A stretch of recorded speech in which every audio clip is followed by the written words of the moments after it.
2025 में किन किन ममालिक का वीज़ा मुफ्त मिल रहा है, जैसे कि कनाडा, अमेरिका, शेंजन स्टेट में। तो मैंने आपको बताया कि आपके पास अभी स्पेन है, इटली है, नॉर्वे है, ऑस्ट्रिया है।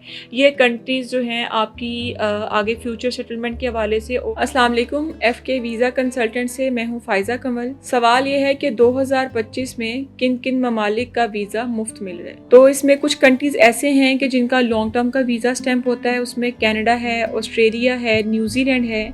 ये वो कंट्रीज़ हैं जो आपको लॉन्ग टर्म का वीज़ा देते हैं। इनमें फैमिली सेटल के हवाले से, बिज़नेस इन्वेस्टमेंट के लिए, फ्यूचर सेटलमेंट में, बच्चों के स्टडीज़ के हवाले से ये वो कंट्रीज़ हैं कि जिनमें सेटल होना बहुत इजी है और बहुत कम एम्बेसी फ़ी में इनका वीज़ा आपको आसानी से मिल जाता है, जो हम कह सकते हैं कि एक तरह से मुफ्त वीज़ा लगने के बराबर ही है। अब हम बात करते हैं कि 2024 और 25 में किन किन ममालिक के वीज़ा पॉलिसीज़ में तब्दीलियाँ आई हैं। उसमें जैसा कि बड़ा हम सुन रहे हैं आजकल सोशल मीडिया पे इर्द गिर्द लोगों से कि कनाडा ने अपनी कुछ पॉलिसीज़ को चेंज किया है। उसमें उसने ये किया है कि आपका जो लॉन्ग टर्म का वीज़ा था उसको शॉर्ट टर्म में कर दिया हुआ है। ये सिर्फ हम सुन रहे हैं, क्योंकि ऐसा कुछ भी नहीं है। कनाडा का अभी भी वीज़ा जो है वो लॉन्ग टर्म का ही स्टैंप हो रहा है। जितना आप उनको प्लान दे रहे हैं उतना आपका वीज़ा लग जाएगा। लॉन्ग टर्म का ही आपका वीज़ा है। पासपोर्ट की वैलिडिटी तक आपका वीज़ा स्टैंप होगा। सिर्फ जो आपका स्टे है, पहला स्टे, वो जितना आप उनको प्लान दे रहे हैं उसके मुताबिक आपका पहला स्टे रहेगा। और कुछ लोग ऐसा कह रहे हैं कि कनाडा ने बिल्कुल वीज़े बंद कर दिए हैं, कनाडा वीज़े दे ही नहीं रहा है। तो विज़िट वीज़ा होता है, विज़िट वीज़ा कभी भी बंद नहीं होता है। सिर्फ ये होता है कि कुछ टाइम के लिए इनकी वीज़ा रेशो थोड़ी कम हो जाती है। जैसे कि अभी न्यू ईयर आया था, विंटर स्टार्ट हुआ है, तो वहाँ पे सिर्फ आपका मौसम चेंज होने की वजह से, दर्जा हरारत चेंज होने की वजह से सिर्फ वीज़ा की रेशो थोड़ी कम हो जाती है। जैसे कि आगे मार्च, अप्रैल, मई, जून जो हैं ये विजिटर्स के हवाले से बहुत अच्छे मंथ रहेंगे। इसमें अगर आप अभी से एप्लीकेशन देंगे तो ही आपको उस टाइम पे आप एज अ टूरिस्ट वहाँ पे ट्रैवल कर सकते हैं। ऑस्ट्रेलिया पे बात करें तो क्या चेंजिंग्स उसमें आई हैं। ऑस्ट्रेलिया का उन्होंने वीज़ा ड्यूरेशन चेंज किया है। पहले जो आपका विज़िट वीज़ा था वो आपको 3 मंथ का विज़िट वीज़ा मिल रहा था। अब वही वीज़ा आपको 6 मंथ और 1 ईयर का मिल रहा है, और उसमें मल्टीपल एंट्रीज़ कर दी हैं और हर एंट्री जो है वो 3 मंथ की कर दी है। तो इसमें स्टूडेंट्स हैं, विजिटर्स में जैसे कि जॉब पर्सन्स हैं, यहाँ से बिजनेसमैन हैं, फैमिली पर्सन्स हैं, तो इनके ट्रैवल के लिए ये कंट्रीज़ बहुत बेहतर रहेंगे। और ऑस्ट्रेलिया के साथ साथ न्यूजीलैंड बहुत अच्छा ऑप्शन है कि न्यूजीलैंड का वीज़ा जो है वो भी उन्होंने 1 साल का कर दिया है। पहले 6 महीने का था, अभी 1 साल का हो गया है। पहले उसके बायोमेट्रिक के लिए जो पाकिस्तानी थे उन्हें बड़ी परेशानी होती थी। जो पंजाब के क्लाइंट थे ख़ास करके, उन्हें बायोमेट्रिक के लिए कराची जाना पड़ता था। अभी उन्होंने वो बायोमेट्रिक का सिलसिला ख़त्म करके इसको सिर्फ ई वीज़ा की हद तक कर दिया हुआ है कि वो आपको आपके ईमेल पे ही आपका वीज़ा मिल रहा है। पाकिस्तानी पासपोर्ट की अगर हम वैल्यू की बात करें तो अगर हम 2018, 19, 20, 21, 22 चलते आएँ तो इसमें लोगों के, एक तो बीच में कोविड आ गया हुआ था, वीज़े बिल्कुल नहीं लग रहे थे, और जिन लोगों के वीज़े लग भी रहे थे वो बिजनेसमैन थे या विजिटर्स थे, वो वहाँ पे जाके सेटल्ड हो गए थे, विजिट पे भी जाके वापस नहीं आ रहे थे, किसी ने जाके असाइलम ले लिया था। इसकी वजह से हमारी पासपोर्ट की वैल्यू काफ़ी कम हो चुकी हुई थी।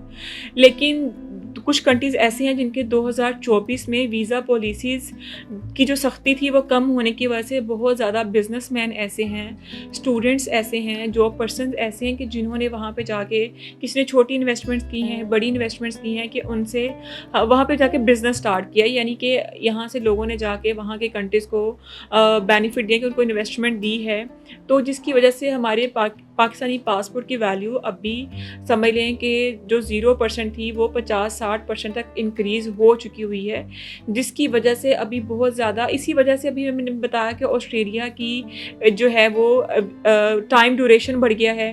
कनाडा की वीज़ा पॉलिसीज़ थोड़ी नरम हुई हैं कि अभी उनके वीज़ा लगने के चांसेस बढ़ गए हैं। अब जैसे कि यूरोपियन कंट्रीज़ में बात करें तो हम उनके वीज़ा का जो टाइम प्रोसेस है वो बहुत कम हो गया है।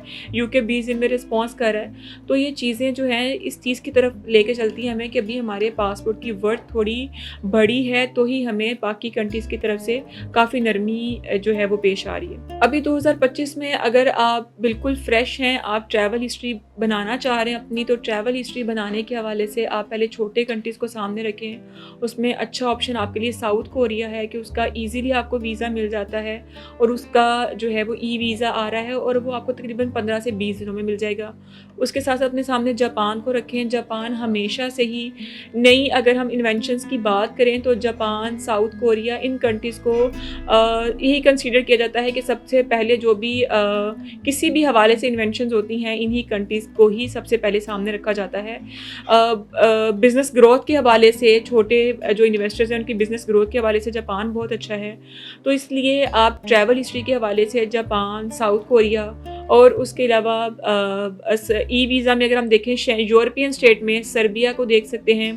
सर्बिया है, अल्बानिया है, रोमानिया है, ये कंट्रीज़ आपके ट्रैवल हिस्ट्री के हवाले से बहुत अच्छे हैं। अगर आप बड़े कंट्री का ट्रैवल करना चाह रहे हैं जैसे कि कनाडा, अमेरिका, शेंजन स्टेट में, तो मैंने आपको बताया कि आपके पास अभी जो विज़िट वीज़ा में अपनी ट्रैवल हिस्ट्री बनाने के हवाले से वो यूरोपियन कंट्रीज़ बेहतर हैं। उसके साथ साथ जापान, साउथ कोरिया बेहतर है। इन कंट्रीज़ में अपना ट्रैवल करें आप। उसके बाद जो है आप दूसरे कंट्रीज़ का ट्रैवल कर सकते हैं जैसे कि स्पेन है, इटली है, नॉर्वे है, ऑस्ट्रिया है।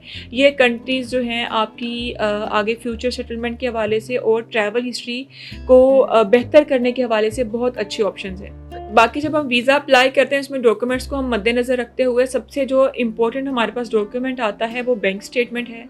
बैंक स्टेटमेंट आपकी बहुत अच्छी होनी चाहिए। मैं हमेशा बताती हूँ कि अपनी लास्ट 6 मंथ की बैंक स्टेटमेंट मेंटेन करें, प्रॉपर ट्रांजैक्शंस मेंटेनेंस के साथ हो, उसको अटैच करें। अगर आप अपनी बैंक स्टेटमेंट नहीं अरेंज कर पा रहे हैं तो अपने किसी भी फैमिली मेम्बर की, father, mother, sister, cousin, friend, किसी की भी आप बैंक स्टेटमेंट साथ लगा सकते हैं, लेकिन वो प्रॉपर मेंटेनेंस के साथ ही हो। बगैर बैंक स्टेटमेंट के वीज़ा बिल्कुल भी अप्लाई नहीं किया जा सकता है। अपनी स्टेटमेंट नहीं है तो अपने किसी रिलेटिव की, फ्रेंड वगैरह की अगर आप स्टेटमेंट ले रहे हैं तो उनसे साथ एफिडेविट ज़रूर लें। ब्लड रिलेटिव्स में से भी अगर आप उनकी तरफ से एक स्पॉन्सर लेटर या एफिडेविट ले लेते हैं तो इसमें ज़्यादा क्लियरेंस हो जाती है कि कौन पर्सन जो है वो आपको जो है स्पॉन्सर करते हुए अपने डॉक्यूमेंट साथ अटैच कर रहा है।